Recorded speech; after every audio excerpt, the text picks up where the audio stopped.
বিভিন্ন রাজনৈতিক দলের পক্ষ থেকে বলা হচ্ছে যে চাঁদাবাজি এবং দখলবাজিতে এগিয়ে আছে বিএনপি এবং তার অঙ্গ সহযোগী সংগঠনের নেতৃবৃন্দ। আপনি যদি বলেন যে চাঁদাবাজি বা দখলদারিত্বের ক্ষেত্রে বিএনপির এগিয়ে আছে কি না পিছিয়ে আছে সেটা বলার আগে আর একটা বিষয় কিন্তু একটু দেখা দরকার। সেটা হচ্ছে যে আমরা যদি কোয়ান্টিটেটিভ বিবেচনা করি বা কোয়ালিটেটিভ বিবেচনা করি সেটাও কিন্তু একটা বিবেচনার জায়গা।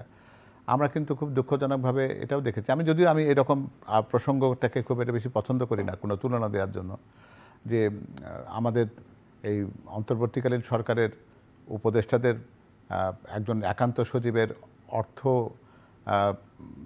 অর্জনের যে প্রক্রিয়া সেটা নিয়ে যেমন প্রশ্ন উঠেছে, সেটার ক্ষেত্রেও হয়তো একই রকম প্রশ্ন উঠতে পারে যে এটার সাথে দুর্নীতি বা অন্য কিছু জড়িত আছে কিনা। চাঁদাবাজির কথা যদি আপনি বলেন, এই বাংলাদেশের সত্যিকার অর্থে যদি আপনি বিশ্লেষণে যান, যে হয়তো এমন কোনো রাজনৈতিক দল পাওয়া যাবে না যে এখানে তাদের সাথে এই অভিযোগটা তাদের সাথে জড়িয়ে নেই।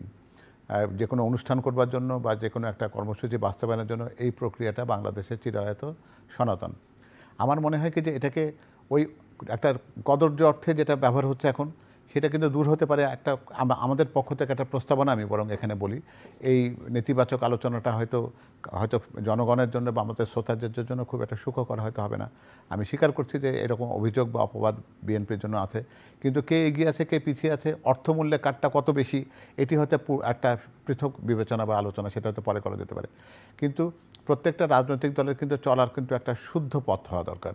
সেটা হচ্ছে তাদের দলের সদস্যদের চাঁদা এবং সেই চাঁদার একটা স্বচ্ছ একটা ব্যবস্থাপনা, এবং সেটাই যেন একটা রাজনৈতিক দলের একমাত্র তার কর্মসূচি বাস্তবায়নের পথ হয়।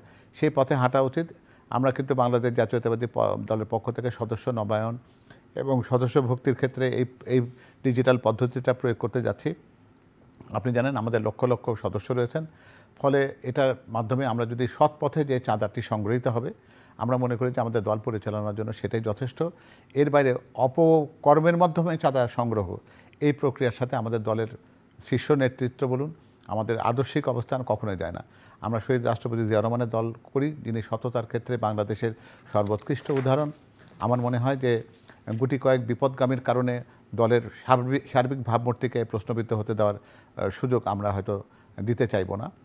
যে এরকম যে সমস্ত অপকর্ম হয়েছে, দল সেগুলোকে কঠিন হস্তে দমন করেছে, এবং আগামী দিনে আমরা একটা সত্যিকার অর্থে স্বচ্ছ এবং সুন্দর দল চাই, স্বচ্ছ এবং সুন্দর বাংলাদেশ চাই। ধন্যবাদ অধ্যাপক ডক্টর মওদুদ হোসেন আলমগীর পাভেল।